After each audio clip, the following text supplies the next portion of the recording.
Bismillahirrahmanirrahim. Assalamu alaikum, dear students. Zahid Mahmood here. Today we are going to discuss first year's chemistry chapter number first, and the topic is concept of mole. Dear students, हम chemistry में बहुत ही smaller particle से deal करते हैं और वो आपके पास तीन तरह के स्मॉलर पार्टिकल होते हैं: एटम, मॉलिक्यूल और फार्मूला यूनिट। एटम का नाम तो आपने सुना है कि मैटर का वो स्मॉलेस्ट पार्टिकल जिसके अंदर इतनी हिम्मत हो, जिसके अंदर इतनी कुव्वत हो, जिसके अंदर इतनी ताकत हो कि वो क्या कर सके, वो केमिकल रिएक्शन में पार्टिसिपेट कर सके। हम मैटर के उस स्मॉलेस्ट पार्टिकल को कहते हैं एटम। और फिर हमें इतना भी पता है कि जब एटम आपस में मिल जाते हैं, और कौन से एटम, न्यूट्रल एटम जब आपस में मिलते हैं तो क्या बना देते हैं, मॉलिक्यूल बना देते हैं। तो एक जो स्मॉलर जरा है वो एटम होते हैं, एटम से मिलते जुलते दूसरा जो छोटा जरा है, मतलब हायर लेवल की अगर बात करें तो मॉलिक्यूल भी आपको एक इंतहाई छोटा जरा दिखेगा। इस तरह आपके पास अगर एटम ही आपस में जुड़े, लेकिन एटम न्यूट्रल वे में ना जुड़े, आयंस की सूरत में, एक ने इलेक्ट्रॉन लॉस किया, दूसरे ने इलेक्ट्रॉन गेन किया, एक पॉजिटिव आयन बन गया, एक नेगेटिव आयन बन गया, है ये एटम ही। एटमों ने इलेक्ट्रॉन लॉस किया, एक आयन बन गया, दूसरे ने गेन किया, वो भी आयन बन गया। तो जब आयंस आपस में कंबाइन होते हैं तो उससे जो जरा वजूद में आता है, जो पार्टिकल वजूद में आता है, उसे कहते हैं फार्मूला यूनिट। तो हमारे पास तीन तरह के पार्टिकल हैं: एटम अगर जुड़ जाएं तो मॉलिक्यूल, अगर एटम किसी दूसरे तरीके से आयंस की सूरत में आपस में जुड़ जाएं तो जो पार्टिकल बनेगा वो आपके पास क्या है, फार्मूला यूनिट। अब आते हैं हमारे पास एटम का जो मास है, वजन है, उसे कहते हैं एटॉमिक मास। किसी मॉलिक्यूल का जो मास होगा उसे कहेंगे मॉलिक्यूलर मास, और किसी फार्मूला यूनिट का जो वजन बनेगा, मास बनेगा, कमियत बनेगी, उसे आप कहेंगे फार्मूला मास। और डियर स्टूडेंट्स, हमारे पास ये तीनों तरह के जो मास हैं, हमने कहा ये इंतहाई स्मॉलर पार्टिकल्स के मास हैं। तो इनको एक्सप्रेस करने के लिए जो यूनिट यूज की जाएगी वो भी इंतहाई स्मॉलर यूनिट है। वो भी आपके पास क्या है, वेरी स्मॉलर यूनिट। किस लिहाज से? आपके पास AMU 1 AMU बराबर है 1.66 इंटू 10 की पावर -24 ग्राम।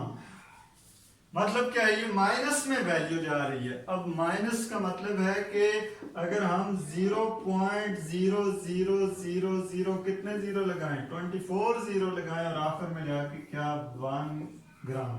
मतलब क्या है, अगर हम ग्राम का, आपको पता है ग्राम खुद एक ग्राम हम अगर किसी चीज का ले लें तो वो खुद एक छोटा सा कतरा होगा, एक छोटा सा जरा होगा, एक छोटा सा पार्टिकल होगा। उसके भी अगर आप हजारों नहीं बल्कि लाखों नहीं बल्कि करोड़ों और खरबों हिस्से कर दें, एक ग्राम के करोड़ों हिस्से कर दें, उन करोड़ों हिस्सों में से एक पार्टिकल जो होगा वो किसके बराबर होगा, 1 AMU। तो आप अंदाजा लगा सकते हैं, इमेजिन कर सकते हैं कि 1 AMU कितनी छोटी यूनिट है। उसको आम आंख से तो उस जरे को 1 AMU के बराबर जो जरा होगा उसको तो देखना पॉसिबल ही नहीं है।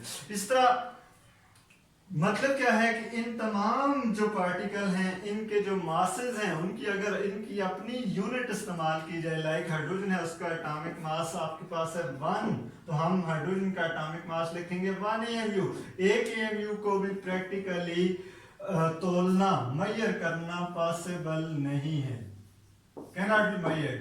इस तरह अगर आपके पास किसी कोई मॉलिक्यूल है, वाटर का मॉलिक्यूल है, तो इसका मॉलिक्यूलर मास बनता है 18 AMU। इसको भी 18 AMU को मेजर करना ये भी प्रैक्टिकली पॉसिबल नहीं है। इस तरह आपके पास NaCl है, इसका बनता है 58.5, लेकिन AMU, इसको अगर AMU में तोलेंगे, नापने की कोशिश करेंगे, तो ये भी प्रैक्टिकली इसको मेजर करना पॉसिबल नहीं है। तो इसलिए हमें ये जितने स्मॉलर पार्टिकल हैं इनको प्रैक्टिकली अप्लाई करने के लिए, इनको किसी एक्सपेरिमेंट में, किसी केमिकल रिएक्शन में इस्तेमाल करने के लिए हमें कोई ऐसी यूनिट चाहिए थी जो प्रैक्टिकली जिसको मेजर करना पॉसिबल होता।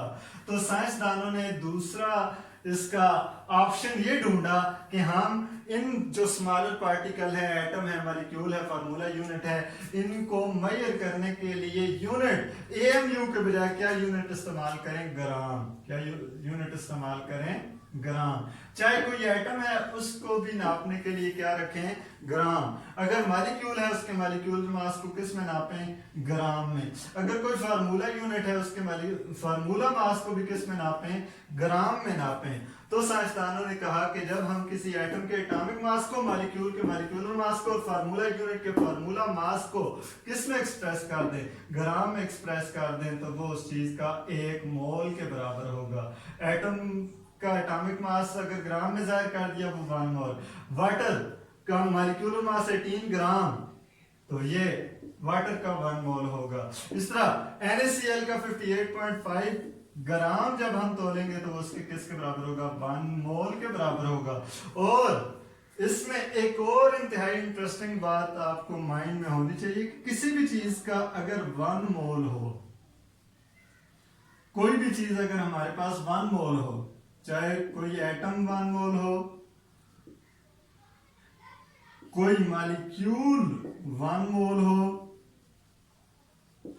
कोई फार्मूला यूनिट आपके पास 1 मोल आपने ले लिया हो, तो कोई भी चीज अगर 1 मोल हो उसके अंदर नंबर ऑफ पार्टिकल्स आप जब गिनेंगे, जरात की तादाद, एटमों की तादाद, मॉलिक्यूल्स की तादाद जब आप उसमें गिनेंगे तो इंटरेस्टिंगली आपको पता चलेगा कि कोई भी चीज जब 1 मोल हो उसके अंदर पार्टिकल्स होते हैं 6.02 × 10⁻23। अगर वो एटम हुआ तो उसके अंदर किसी एटम का आपने 1 मोल लिया तो इतने एटम के बराबर होगा, उसके अंदर एटमों की तादाद इतनी होगी। कोई मॉलिक्यूल आपने फॉर एग्जांपल वाटर है उसके 18 ग्राम ले लिए तो ये 1 मोल है, तो उसमें वाटर के जो जरात, वाटर के मॉलिक्यूल कितने होंगे? जब आप पानी 18 ग्राम ले लो अगर मतलब 1 मोल ले लो तो उसके अंदर जो मॉलिक्यूल्स होंगे वाटर के वो इतने होंगे 6.02 × 10⁻23 मॉलिक्यूल्स। अगर आप नमक है, आप चाहते हो कि नमक 1 मोल लें तो 1 मोल के लिए आप वजन कितना तोलोगे? 58.5।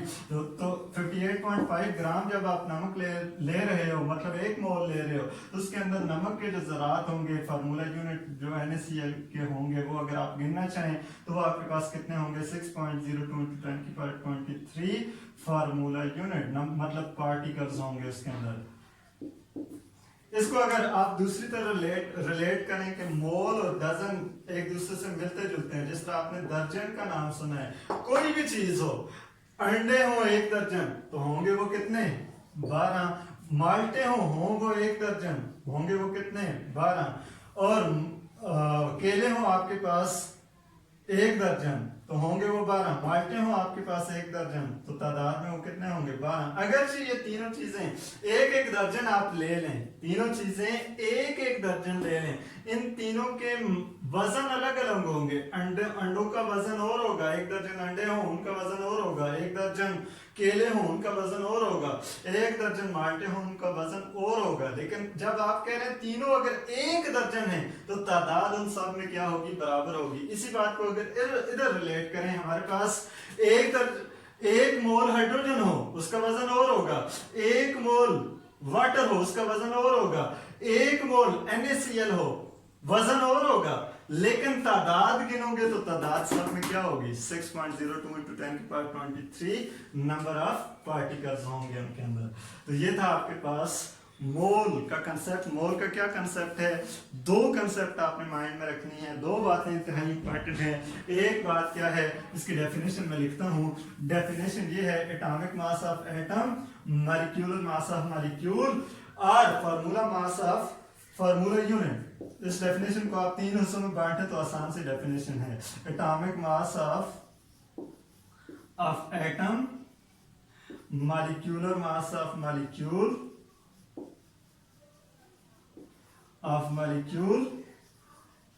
And formula mass of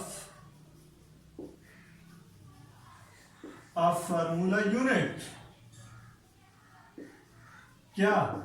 when expressed in gram, when expressed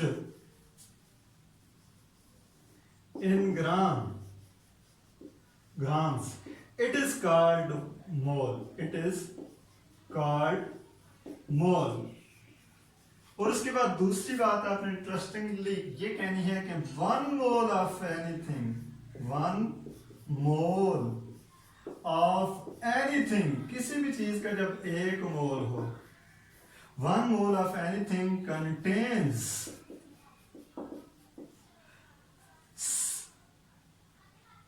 Avogadro's number of particle contains 6.02 into 10 की पावर 23 number of particle. मतलब क्या है, किसी भी चीज का 1 मोल हो तो उसके अंदर ज़रात की तादाद कितनी होगी, 6.02 into 10 की पावर 23 पार्टिकल्स होंगे. इसकी इस बात को मैंने पहले भी समझाया कि किसी भी चीज का अगर आप कहते हैं 1 दर्जन कोई भी चीज हो तो उसके अंदर चीजें कितनी होगी, 12. तो इसी तरह किसी भी चीज का अगर 1 मोल हो तो उसके अंदर तादाद, ज़रात की तादाद 6.02 into 10 की पावर 23 नंबर ऑफ पार्टिकल्स होंगे. That's the end of this topic. I hope so कि you people will get and pick up this topic. Thank you very much and Allah Hafiz.